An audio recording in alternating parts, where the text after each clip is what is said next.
নমস্কার বন্ধুরা, আমার চ্যানেলে সকলকে স্বাগত। প্রতিদিনের মতো আবারও চলে এলাম নতুন একটা রেসিপি নিয়ে। আজকে আমি কাঁঠাল বীজ নিয়েছি। কাঁঠাল বীজ দিয়ে একটা রেসিপি বানিয়ে দেখাচ্ছি আপনাদের। বীজগুলো প্রথমে খোসা ছাড়িয়ে সিদ্ধ করে নেব। কাঁঠালের বীজগুলো ভালোভাবে সিদ্ধ করে নিয়েছি। এবার একটা গ্লাস নিয়েছি, গ্লাস দিয়ে আমি এইভাবে চেপে চেপে ম্যাশ করে নেব।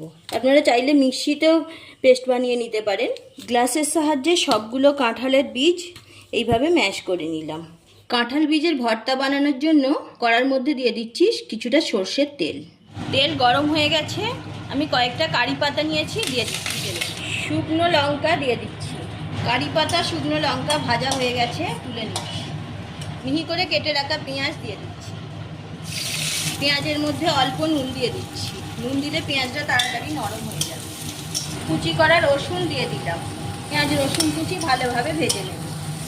পেঁয়াজগুলো ভালোভাবে ভাজা হয়ে গেছে, তুলে নিচ্ছি। অল্প একটু নুন নিয়ে নিয়েছি, লঙ্কাগুলো নুন দিয়ে তৈরি করে নেব। কারি পাতা আর লঙ্কা একটু নুন দিয়ে তৈরি করে নিয়েছি। এবার কাঁঠাল বীজের সঙ্গে সবগুলো ভালোভাবে অল্প একটু নুন দিয়ে দেব। একটু পেঁয়াজ ভাজার সময় নুন দিয়েছি, আবার লঙ্কা তৈরি করার সময় নুন দিয়েছি, তাই কাঁঠাল বীজ সিদ্ধ করার সময়ও অল্প নুন দেওয়া আছে। এই নুনটা পরিমাণ মতো দিতে হবে। এবার ভালোভাবে মাখিয়ে নেব।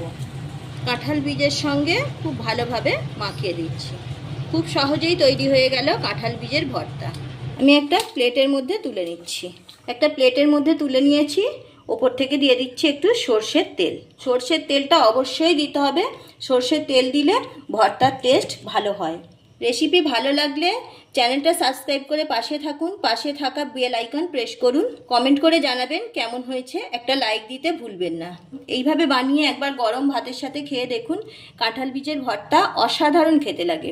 ভালো থাকুন, সুস্থ থাকুন। আজ এই পর্যন্ত। আবারও দেখা হচ্ছে অন্য কোনো এপিসোডে।